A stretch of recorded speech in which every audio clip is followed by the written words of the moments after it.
a tecnologia ela traz muitos desafios. Então eu vou elencar alguns, que são alguns dos que eu reconheço como grandes desafios. Eu vou falar sobre 5, em princípio, e que claro que eles se desenvolvem um pouquinho em mais subdesafios, digamos assim. Então o primeiro deles tem a ver com acesso. Quando a gente fala de tecnologia ou de internet, é importante a gente ter essa palavra na cabeça. Então, alguns dados sobre o Brasil especificamente. A gente tem menos de 70% da população com acesso à internet no Brasil. Esse acesso ele é completamente desigual em termos regionais, então a gente tem as regiões mais pobres, o norte e o nordeste principalmente, com muito menos acesso do que a região sudeste, que é a região mais rica do país. Esse outro pedaço de informação que é importante, a grande maioria das pessoas, praticamente todas as pessoas, acessam por celular. O que isso significa? Isso também pode apresentar desafios na forma como a gente vai criar esse tipo de solução. Então, muitas vezes, uma plataforma que é pensada para funcionar como um site que você vai abrir na web, né, no computador, ele não é pensado para a versão mobile, para a versão celular. Então, várias das funcionalidades que aquela plataforma poderia ter, ela não vai ter porque as pessoas não acessam da mesma forma. Então, quando a gente fala de acesso, primeiro de tudo, então, é se eu literalmente consigo abrir a porta ou não, né? Então, quem é que acessa? A gente falou sobre essas dimensões de desigualdades regionais, a gente vai ver também uma desigualdade de gênero nesse sentido, uma desigualdade racial tremenda, né? A gente vai ter mais ou menos uma proporção quase que de 70 para 30 ou de 60 para 40 em termos de brancos e negros que acessam a internet no Brasil. Então essas dimensões do acesso, de quem é que acessa, quem é que consegue abrir a porta, são importantes. Mas beleza, vamos supor então que a gente tivesse 100% de acesso no Brasil, que todos os cafundós fossem completamente cabeados e a gente tivesse Wi-Fi e tal. Entrei. E aí? Será que eu sei usar as ferramentas que tem na internet? Será que eu sei usar essas ferramentas digitais? Há pouco a gente estava conversando lá fora, né, Carlota, sobre essa ideia de pensar a terceira idade, por exemplo, como uma população que muitas vezes é excluída, né, de muitos processos que acontecem via tecnologia, que acontecem digitalizados. Por quê? Porque não nasceram, enfim, nesse momento que uma grande parte do público que está aqui, por exemplo, nasceu já dentro da internet, ou então viveu um pedacinho antes e quase todo o tempo depois viveu dentro da internet. A gente, né, todo mundo talvez tenha esse exemplo na sua família, daquele bebê de 3 anos de idade que está lá no iPad, assim, ou no tablet, assim, e já está vivendo efetivamente tanto as suas habilidades motoras quanto cognitivas dentro do digital. Então, pensar habilidades digitais é uma segunda dimensão do acesso que é importantíssima. Então, não basta só você dar acesso às pessoas em relação à tecnologia, em relação à internet, mas também você precisa dar conteúdo de qualidade e habilidade para aquela pessoa saber como funciona, né? Como utilizar. E aí, por último, então vamos supor que eu tenho acesso, eu sei usar a ferramenta, mas para que eu uso aquela ferramenta? Então, vou trazer talvez um exemplo que mescla muito com o problema em relação à desinformação. Quase o maior volume de desinformação que foi compartilhado durante, por exemplo, esse último período eleitoral em que a gente teve, enfim, esse problema acontecendo e esse fenômeno acontecendo dessa forma tão grande, as pessoas tinham acesso à internet e à ferramenta, né? Então tinham um celular que tinha internet, elas sabiam como funciona o WhatsApp, todo mundo sabe como funciona o WhatsApp, é razoavelmente intuitivo, mas elas não sabiam para que utilizar o WhatsApp. Então, a forma como o compartilhamento aconteceu desenfreadamente, que cada vez eu olho uma notícia que eu nem leio o que é, já li a manchete e falo, é isso aí, já compartilhei com 20 pessoas, em 20 grupos diferentes. E aí, a potência que isso tem, tanto de mobilização, que pode ser num sentido positivo, mas também pode ser um compartilhamento de uma notícia falsa ou inverdadeira no sentido negativo. Então, essas dimensões todas do acesso são importantes para a gente levar em consideração e são desafios de quando a gente está falando dessa junção aqui. Tem um segundo desafio muito grande que tem a ver com a própria estrutura de como a rede funciona, de como a internet funciona, de como os meios digitais funcionam. A gente falou então sobre algoritmos, né? Então, o que são algoritmos? São as nossas receitas de bolo e que muitas vezes são implementados, principalmente nas redes sociais, para fazer uma curadoria de conteúdo. Então, o que acontece? Quando a gente entra no Facebook, as coisas que a gente vai ver mais são conteúdos ou de amigos que são mais próximos, ou de páginas que eu sempre curto, ou de uma música que eu ouvi no Spotify e que aí o Facebook sabe que eu ouvi aquela música e vai me indicar um show para eu ir naquela semana. Então, toda essa estrutura faz com que a gente vá afunilando nossos interesses e veja cada vez mais dos nossos próprios interesses e muito menos das coisas diferentes que existem na internet, na rede. Um exemplo super simples peguem um amigo de vocês ou uma pessoa da família de vocês que talvez tenha uma posição muito forte sobre gastronomia, que adora gastronomia, que compartilha muito conteúdo sobre isso, faz lá nosso vídeo da receita de bolo em 5 minutos. Eu, por exemplo, se vocês abrirem meu Facebook, é só isso. Meu Instagram é só comida. E aí, você vai falar, bom, mas por que não tenho acesso a esse conteúdo? Eu nunca tinha visto essa receita de bolo de 5 minutos para talvez aprender a não fazer meu bolo solado. Eu, por exemplo, nunca acessei isso. Por quê? Porque eu não tenho tanto interesse assim em gastronomia, vamos supor, ou meu colega não tem tanto interesse em gastronomia, nunca apareceu esse conteúdo para ele. Então, isso faz com que a gente vá se enclausurando no que a gente chama de câmaras de eco, né? Ou bolhas algorítmicas. Então, quanto mais eu sei daquilo, ou quanto mais eu me interesso por aquilo, mais a rede vai me dar daquilo. Ontem mesmo foi um caso assim, fenomenal. Estava conversando com um amigo, a gente tinha falado semana passada sobre fazer um almoço e tal, e aí ele me sugeriu, ele falou, ai, nossa, adoro sorvete de caramelo. Aí o que apareceu ontem no meu Instagram?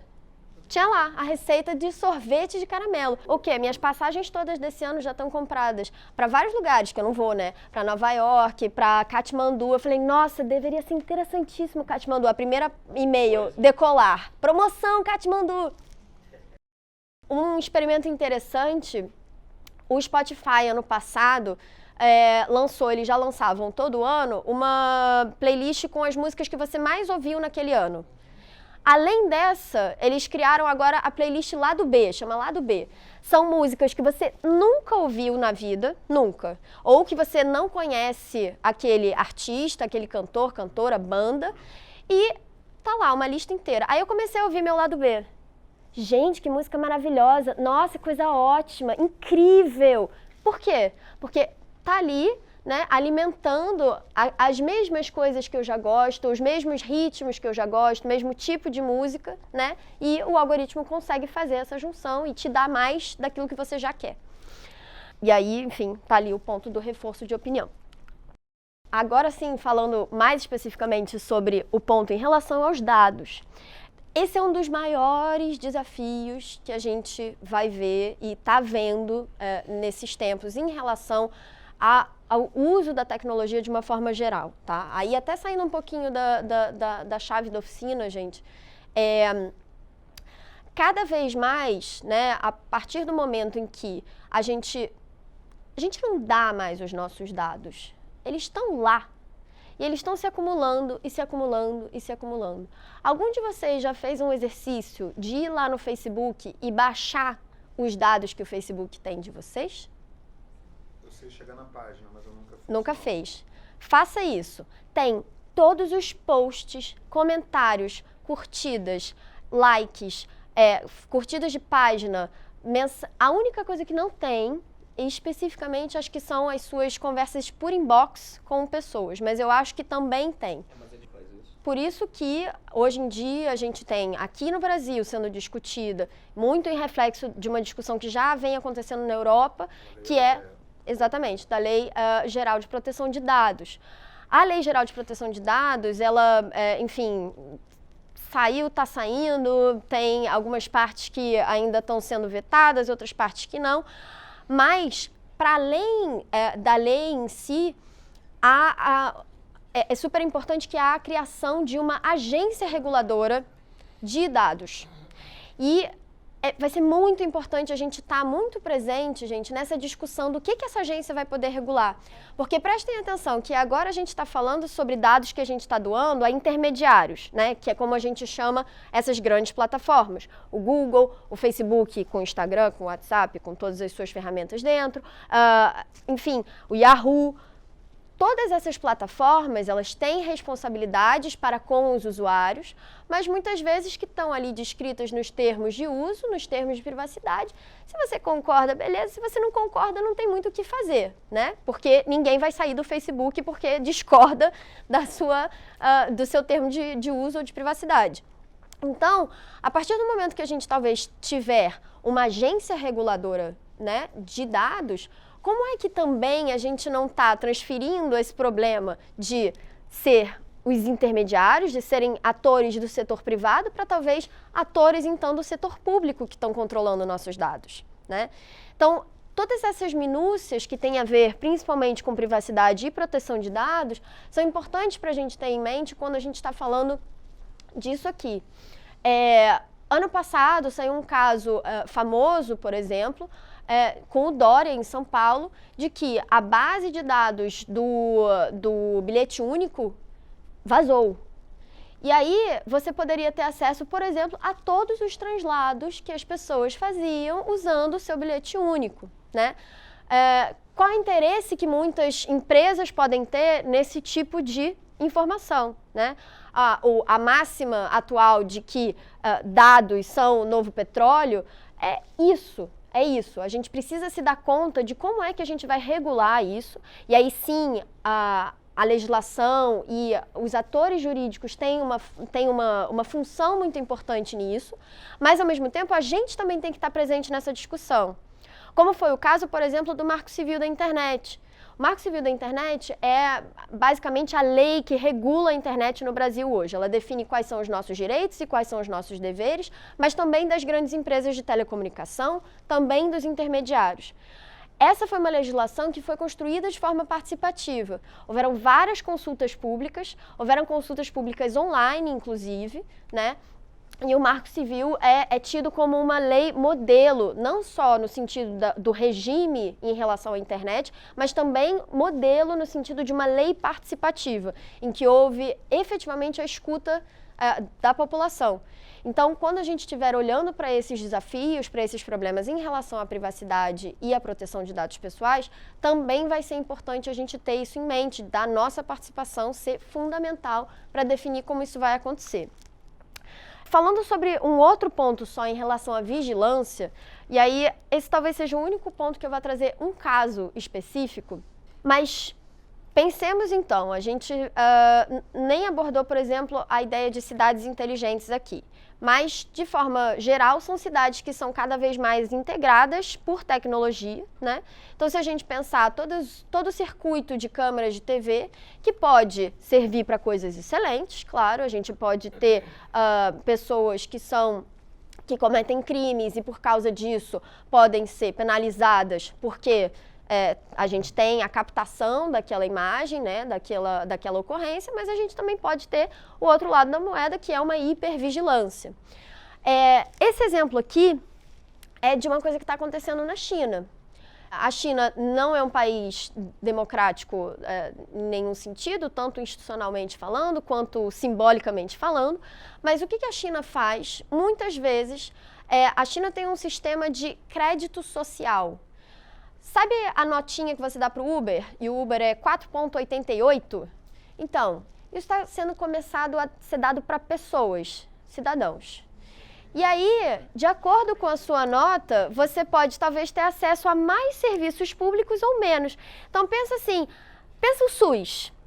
Aí, você tem um plano que, não, se você é de 4,5 para baixo, você não pode ter acesso ao SUS Premium, não, veja bem. Vai ser só o SUS Plus. E assim sucessivamente. E como é que isso acontece? Isso acontece através de vigilância, isso acontece através dessa retenção excessiva de dados por parte do governo, né, da população, dando suas informações, seus dados o tempo todo. Então, a gente pode ter um cenário também em que essa coleta de dados nos serve, muitas vezes, lá em cima a gente falou sobre o GovTech, para trazer eficiência para o governo, mas também pode trazer esse outro cenário de hipervigilância terrível.